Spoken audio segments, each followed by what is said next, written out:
Hello student, very warm welcome in Prachi foundation online classes. और बच्चों, हमारा जो चैप्टर चल रहा है वो है chapter number 1, the cell, its structure and functions. और ये हमारा आज जो है वो लास्ट लेक्चर है, लेक्चर नंबर 3। कौन से स्कूल के लिए? डीएवी के लिए। और बच्चों, अगर आपने लेक्चर 1 और लेक्चर 2 नहीं देखा है तो इसी के डिस्क्रिप्शन बॉक्स में और कमेंट सेक्शन में उसका लिंक दे दूंगी, वीडियो का लिंक। आप जाकर देखिएगा ताकि आपको पूरा चैप्टर जो है वो बहुत अच्छे से समझ में आए।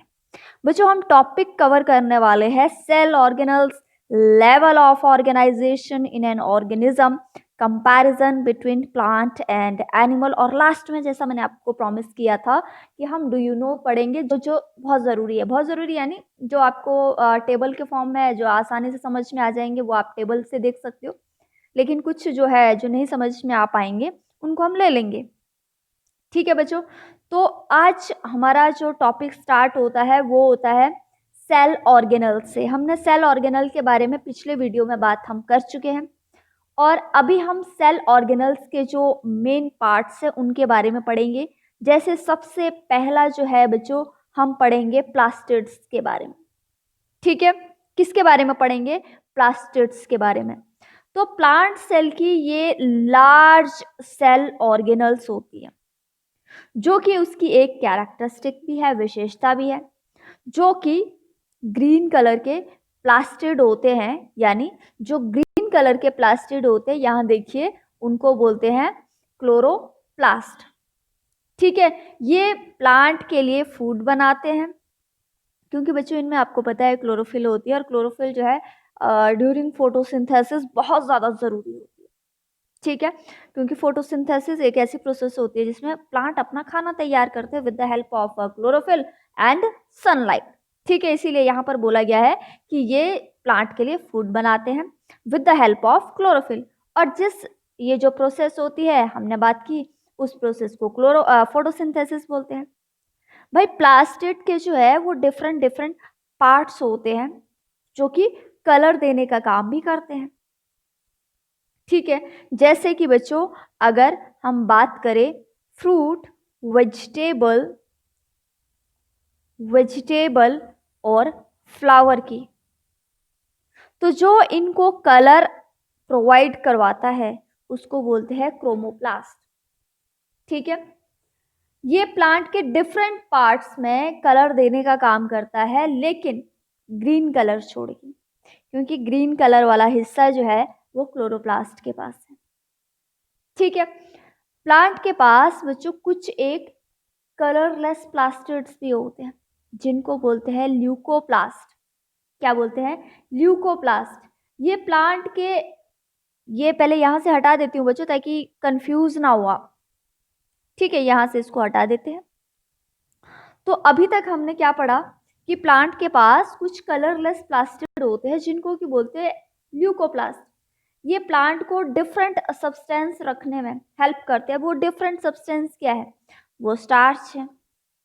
ठीक है, स्टोर्ड फूड, प्रोटीन हो सकता है, प्रोटीन, ऑयल जैसे बहुत सारी चीज़ें जो है वो अपने पास इन स्टोरेज सैक्स में स्टोर करके रखता है। तो बच्चों, नेक्स्ट हमारा टॉपिक आता है माइटोकॉन्ड्रिया। सेल के अंदर यहाँ पर इसका स्ट्रक्चर कुछ इस तरीके से, यानी जूम करके हम देख लेते हैं, कुछ इस तरीके से दिखेगा। यानी ये एक रॉड या फिर कुछ इस तरीके से स्फेरिकल इनका स्ट्रक्चर होता है। ये सेल में बड़ी संख्या में जो है मौजूद होते हैं और अलग अलग एक्टिविटी में लगे रहते हैं। और वो अलग अलग एक्टिविटी बच्चों फिजिकल और केमिकल दोनों तरह की हो सकती है बॉडी के अंदर। इसके अलावा ये जो सेलुलर रेस्पिरेशन होता है, यानी ऑक्सीजन और कार्बन डाइऑक्साइड का exchange, respiration.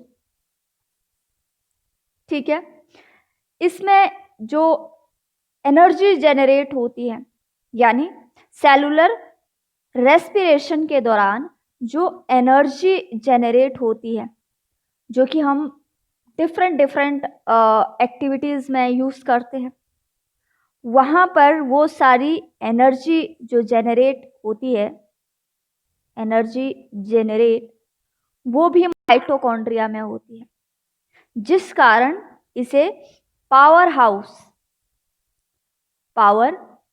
House of the cell भी कहते हैं।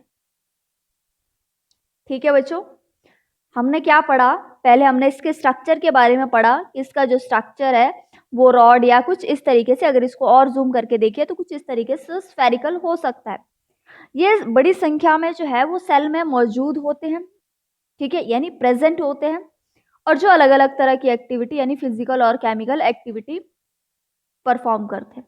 इसके अलावा सेलुलर रेस्पिरेशन के दौरान जो एनर्जी जनरेट होती है, जो कि प्लांट डिफरेंट फंक्शन परफॉर्म कर सकते हैं उससे, वो भी माइटोकॉन्ड्रिया में ही होती है, जिस कारण इसको powerhouse of the cell भी कहते हैं।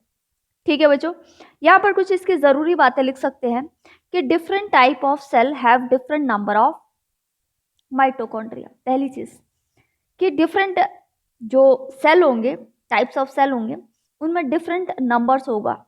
जैसे some simple cell contain only 1 और 2 माइटोकॉन्ड्रिया, को जो सिंपल है, बेसिक सेल है, उसमें 1 या 2 माइटोकॉन्ड्रिया हो सकते हैं। लेकिन जो कॉम्प्लेक्स एनिमल सेल है, जिनके वर्क फंक्शन हार्ड है, वहां पर जिनको ज्यादा एनर्जी की जरूरत होती है, ठीक है, उनके पास 1000 ऑफ माइटोकॉन्ड्रिया हो सकते हैं या होते हैं। ठीक है बच्चों, यानी बॉडी के फंक्शंस के हिसाब से माइटोकॉन्ड्रिया की जो नंबर है वो डिसाइड होती है। नेक्स्ट बात आती है बच्चों एंडोप्लाज्मिक रेटिकुलम, यानी जिसको हम शॉर्ट में बोल सकते हैं ER। ये एक लार्ज नेटवर्क है बच्चों मेम्ब्रेन का, और मेम्ब्रेन हमने पहले पढ़ चुके हैं कि मेम्ब्रेन पूरी डिटेल मैंने डेफिनेशन भी लिखवा दी थी कि क्या होता है। एंडोप्लाज्मिक रेटिकुलम की जो मेम्ब्रेन होती है वो बनती है लिपिड और प्रोटीन से, फैट मॉलिक्यूल्स, और लिपिड को हम फैट मॉलिक्यूल्स भी बोल सकते हैं, और प्रोटीन से। एक सेल के अंदर मटेरियल को ट्रांसपोर्ट करने का रास्ता प्रोवाइड करवाती है। यानी ये जो सेल है, यहाँ पर अगर ये पूरा देखें तो सेल के अंदर जो भी मटेरियल आता है उसको ट्रांसपोर्ट करने के लिए एक रास्ता प्रोवाइड करवाती है। एंडोप्लाज्मिक रेटिकुलम जो है बच्चों 2 तरह के हो सकते हैं, एक रफ, यहाँ से इसको हटा देती हूँ, ठीक है, एक रफ एंडोप्लाज्मिक रेटिकुलम और दूसरा स्मूथ एंडोप्लाज्मिक रेटिकुलम। तो बच्चों अगर हम सबसे पहले बात करें रफ एंडोप्लाज्मिक रेटिकुलम की, तो अगर हम उसको माइक्रोस्कोप से देखें तो ये रफ यानी थोड़ा सा खुरदरा होता है, थोड़ा सा रफ यानी खुरदरा होते हैं। इसमें कुछ डॉट डॉट दिख रहा है आपको, यहाँ देखिए, ये पूरी जगह में देख सकते हो आप, इतनी जगह में कुछ डॉट डॉट्स आपको स्ट्रक्चर दिखाई दे रहा है। ये जो डॉट है बच्चों इनको बोलते हैं राइजोसोम्स। तो इन्हीं डॉट के कारण ये थोड़ा रफ होती है, ठीक है, और जिसको कि रफ एंडोप्लाज्मिक रेटिकुलम बोलते हैं। और ये जो राइबोसोम है बच्चों, इनका भी कुछ काम है यहाँ पर। इनका जो वर्क है वो वर्क क्या है, ये प्रोटीन तैयार करने का काम करते हैं। यानी बच्चों अगर हमको लिखना है, ये लिपिड और प्रोटीन हटा रही हूं मैं यहाँ से, ठीक है, प्रोटीन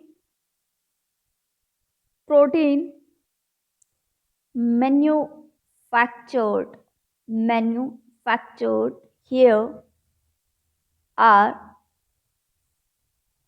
transported।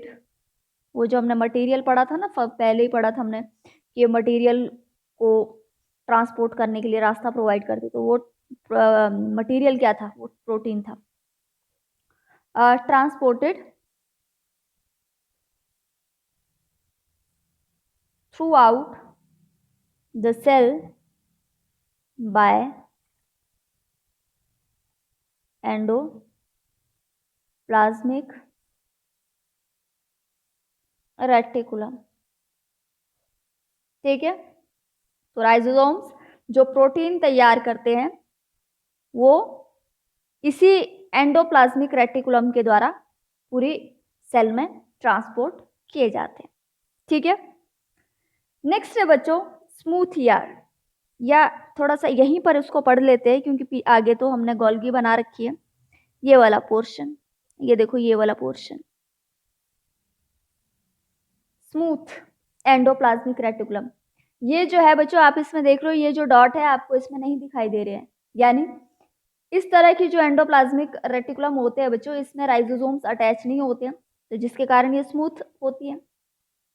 और यहाँ पर जो तैयार काम होता है, ये लिपिड मॉलिक्यूल्स तैयार करते हैं। जो राइजोसोम्स है बच्चों, वो तैयार करते हैं प्रोटीन, और स्मूथ एंडोप्लाज्मिक रेटिकुलम जो है वो लिपिड यानी फैट मॉलिक्यूल्स तैयार करती है। ठीक है, और बाकी ये पूछा जाए कि रफ और स्मूथ क्यों है, due to ribosomes. Next topic आता है बच्चों हमारा गोल्गी कॉम्प्लेक्स। गोल्गी कॉम्प्लेक्स, तो ये एक बैग लाइक स्ट्रक्चर होते हैं जो एक के ऊपर कुछ इस तरीके से, एक के ऊपर एक जो है ऐसा लगा है कि रखे गए हैं। अगर हम फंक्शन की बात करें बच्चों, तो सेल के द्वारा जो मटेरियल तैयार किया जाता है, सेल के द्वारा जो मटेरियल तैयार किया जाता है उसकी प्रोसेसिंग और पैकेजिंग में ये पूरी तरीके से इन्वॉल्व रहते हैं। ठीक है, यानी जो भी सेल प्रोसेस करता है, तैयार करता है, उसकी पैकेजिंग से लेकर सारा काम जो है वो गोल्गी करते हैं। तो इसका जो वर्क होता है थोड़ा सा कॉम्प्लेक्स, टफ होता है। ठीक है, नेक्स्ट बात करते हैं बच्चों वैक्यूल की। तो ये जो वैक्यूल होते हैं, ये एक बैग लाइक स्ट्रक्चर होता है, कुछ यहाँ पर प्लांट सेल में आपको थोड़ा जूम करके दिखाया गया है, जो सॉलिड और लिक्विड दोनों ही कंटेंट को स्टोर करके रखता है। यहाँ पर एनिमल का दे रखा है, हम बाद में बात करेंगे यहाँ पर इसको क्यों डाला गया है। अगर हम बच्चों इसकी लोकेशन की बात करें तो ये साइटोप्लाज्म में जो एम्प्टी स्पेस होता है, ठीक है, उसको वैक्यूल कहते हैं, वैक्यूल या वैक्यूल कहते हैं। एनिमल सेल की तुलना में यहाँ पर एनिमल सेल में अगर हम देखें वैक्यूल को, ये देखिए यहाँ पर है, ठीक है, तो ये प्लांट सेल में जो है वो लार्ज होता है, क्योंकि यहाँ पर प्लांट सेल में बड़ी क्वांटिटी में वाटर और वेस्ट प्रोडक्ट जो है वो स्टोर किया जाता है। ठीक है, तो यहाँ पर देख लीजिए एनिमल सेल में बिल्कुल बहुत छोटा है, ये जूम करके दिखाया गया है, लेकिन हाँ ये बहुत बड़ा होता है प्लांट सेल में।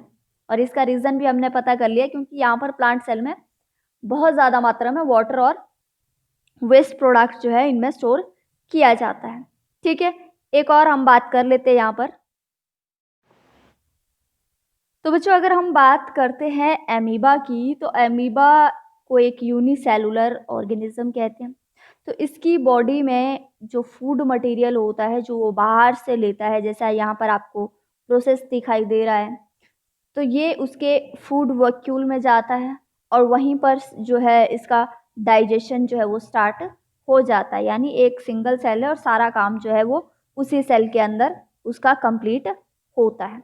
नेक्स्ट है बच्चों राइजोसोम्स। तो यहाँ पर आपको वो जो डॉट है, हम पीछे बात कर रहे थे एंडोप्लाज्मिक रेटिकुलम में, तो यहाँ पर आपको देख रहे होंगे कि ये छोटे छोटे जो ग्रेन्यूल्स है जो कि साइटोप्लाज्म और रफ एंडोप्लाज्मिक रेटिकुलम में पाए जाते हैं, उसके सरफेस में पाए जाते हैं यानी, और इनका जो काम है वो प्रोटीन तैयार करना है, तो इन्हीं को ही बोलते हैं राइजोसोम्स। ठीक है बच्चों, नेक्स्ट बात आती है बच्चों फ्लैजिला और फ्लैजिलम। ठीक है, फ्लैजिलम अगर हम बात करें तो ये एक सिंगुलर है, यानी किसी एक की बात कर रहे हैं हम, और फ्लैजिला की अगर हम बात करें तो ये एक प्लूरल है। तो कुछ ऐसे सेल होते हैं बच्चों जिनकी सेल मेम्ब्रेन में एक स्मॉल एक्सटेंशन होती है। ठीक है, थोड़ा सा इस पे ध्यान देना आपने, और ये वाली चीज़ें, ठीक है, जो उनको हेल्प करवाती है मूवमेंट और फूड को कलेक्ट करने की। तो अगर हम बात करते हैं यूनिसेलुलर ऑर्गेनिज्म पैरामीशियम की, ठीक है, और हम बात अगर करते हैं फ्लैजिला की, ठीक है, इसके अलावा पैरामीशियम के अलावा एमीबा की भी है, जो कि दोनों ही यूनिसेलुलर है। तो फिलहाल हमने एमीबा की पीछे बात कर ली है, अभी हम पैरामीशियम और फ्लैजिला की बात करेंगे। ठीक है बच्चों, अब यहाँ पर ये देखिए कि ये जो पैरामीशियम है, इसकी बॉडी में ये देखो आप हेयर लाइक स्ट्रक्चर है। ठीक है, इन्हीं हेयर्स को बोलते हैं सीलिया। ठीक है, तो जो कि इसके फूड को मूवमेंट करवाते हैं और उसको माउथ तक पहुंचाने का काम करते हैं। ठीक है, उसी तरीके से ये जो फ्लैजिला है, इसका भी काम जो होता है वो क्या करते हैं, लोकोमोशन यानी मूवमेंट करना और फूड को कलेक्ट करने में हेल्प करवाते हैं। तो ये पोर्शन है फ्लैजिला, और ये जो हेयरी लाइक स्ट्रक्चर आपको दिख रहा है ये है हमारा सीलिया। ठीक है, इसके अलावा और भी बहुत सारे इसके पार्ट होते हैं जो कि आपकी बुक में जो है अच्छे से बताए गए हैं। तो यहाँ पर सिर्फ इसको हेयर्स को अच्छे से डिनोट करने के लिए इसको यहाँ पर थोड़ा जूम करके दिखाया गया है, बाकी इसके एक एक पार्ट आप अपनी बुक से देख सकते हो। ठीक है, नेक्स्ट आता है कि अगर डिफरेंस अगर हमें इनका करना हो कि सीलिया और फ्लैजिला के बीच में डिफरेंस क्या है, तो कम से कम बेसिक से 2 डिफरेंस पढ़ लेते हैं, बाकी तो और भी है। ठीक है, तो पहला है कि जो सीलिया होते हैं वो नंबर्स में कंपैरेटिवली ज़्यादा होते हैं। जैसे यहाँ पर आपने देखा होगा कि हेयर कितने सारे हेयर्स है और यहाँ पर हमारे पास जो है वो कम ही है।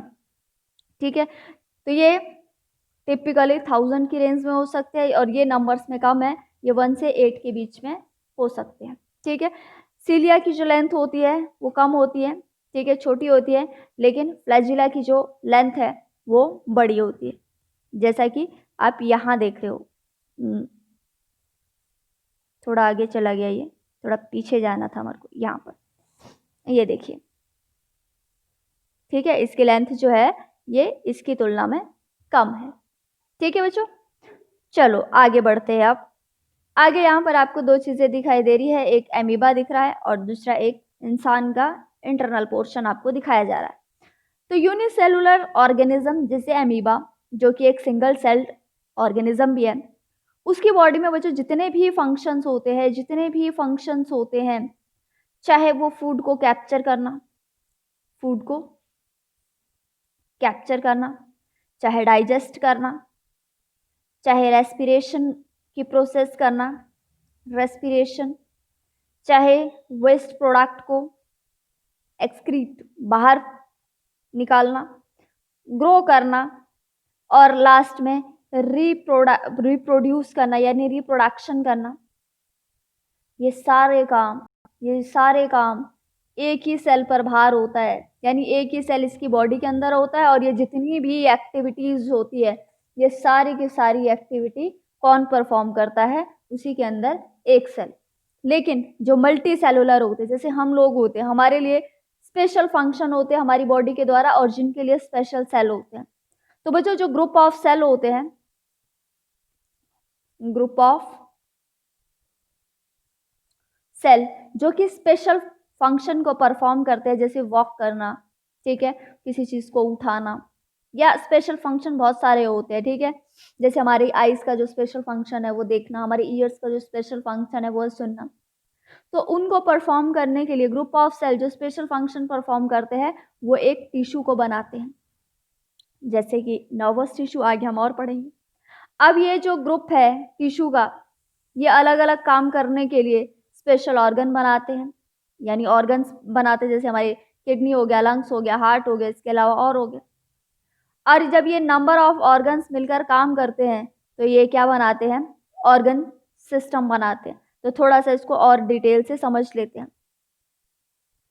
ठीक है, यहाँ पर लेवल ऑफ ऑर्गेनाइजेशन बनाए कि पहले सेल तैयार होते हैं, फिर ग्रुप ऑफ सेल टिश्यू बोलते हैं, और जब टिश्यू मिलकर काम करते हैं तो वो ऑर्गन बनाते हैं, और ऑर्गन से ऑर्गन सिस्टम तैयार होता है, और ऑर्गन सिस्टम से एक ऑर्गेनिज्म फुली तैयार होता है।